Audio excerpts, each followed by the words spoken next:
Kıymetli misafirler, kısaca programımızın akışını arz etmek istiyorum. Programımız kelamların en güzeli Kur'an-ı Kerim ile başlayacak. Ardından seminerci hocalarımızın konuşmalarıyla nihayete erecek. Şimdi Kur'an-ı Kerim okumaları için Hafız Ömer Akgül hocamızı sahneye davet ediyorum. Buyurun hocam. أعوذ بالله من الشيطان الرجيم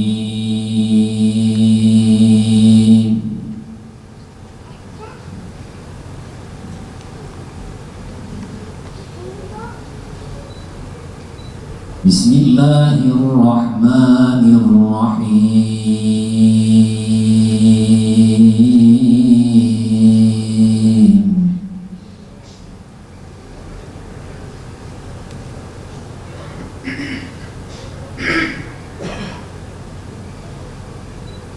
يا أيها الذين آمنوا لا تقدموا بين يدي الله ورسوله واتقوا الله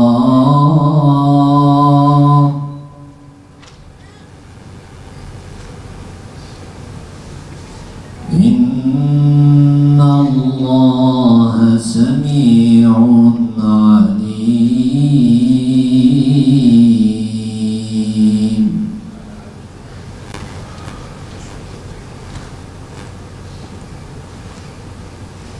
يا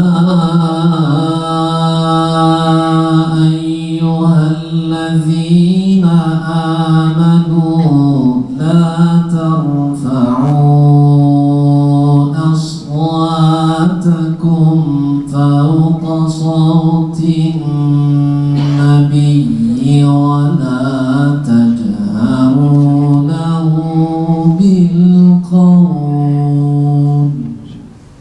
Allah Celle Celaluhu kısmet ederse inşallah bizler de bize ayrılan süre zarfı içerisinde sosyal medyanın özellikle bireysel yönü, insani yönü, toplumsal yönü, sosyolojik ve psikolojik etkilerini inşallah birlikte işlemeye çalışacağız.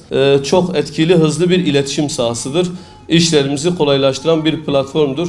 Birçoğumuzun saatlerce sıra kuyruk bekleyip hallettiğimiz işleri bir dakika gibi kısa bir süre içerisinde ne yapabiliyoruz? Halledebiliyoruz. Diğer taraftan dünyanın en büyük bilgi havuzudur.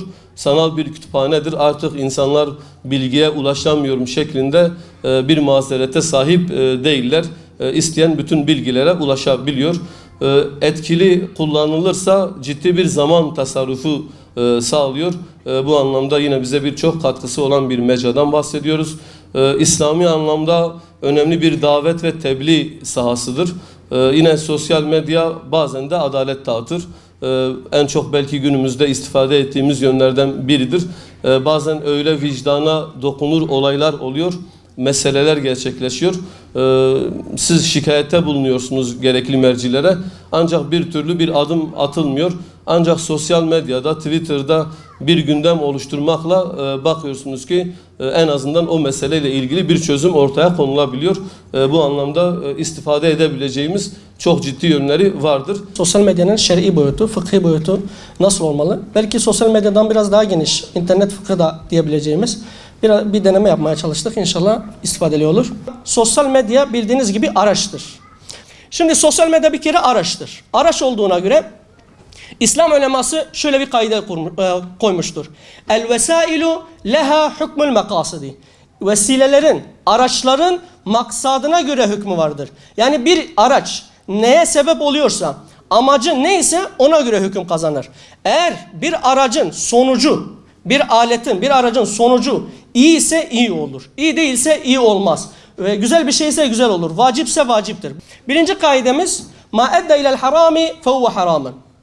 Harama götüren araçlar haramdır. Eğer bir araç, kullandığımız bir araç harama vesile oluyorsa, seni harama sevk ediyorsa kesinlikle o aracın kullanılması haramdır, yasaktır. Mesela özüm satmak. Eğer senden özüm almaya gelen kişi bu üzümü alıp içki fabrikasına götürecekse ve sen bunu biliyorsan o zaman bu üzümü o adama satman haramdır. Mekruha götürecek. Mekruh dediğimiz kavram yani hoş olmayan, yapıldığı takdirde günah kazanılmayan ama yapılmaması Allah-u Teala tarafından, Peygamber Aleyhisselam tarafından ve İslam uleması tarafından hoş görülmeyen, yapılması durumunda hoş görülmeyen şeyler. Ama günahı yoktur. Eğer bir şey mekruha götürüyorsa o şey yine mekruhtur. Yani biz sosyal medyayı kullandığımız takdirde yani haram değil ama mesela zamanımızı alıyor. Bizi boş şeylerle uğraştırıyor. Ama haram değil. O zaman bu mekruh hükmünü alır. Biz sosyal medyayı kullandığımızda eğer bu sosyal medya bizi normal, helal olan şeyler, Müslümanlara ilgili bir şeyleri duymak, İslam dünyasında var olan sorunları hissetmek, onlar için dua etmeye sebep oluyorsa vesaire. Eğer helala sebep oluyorsa o zaman bu şey helaldir.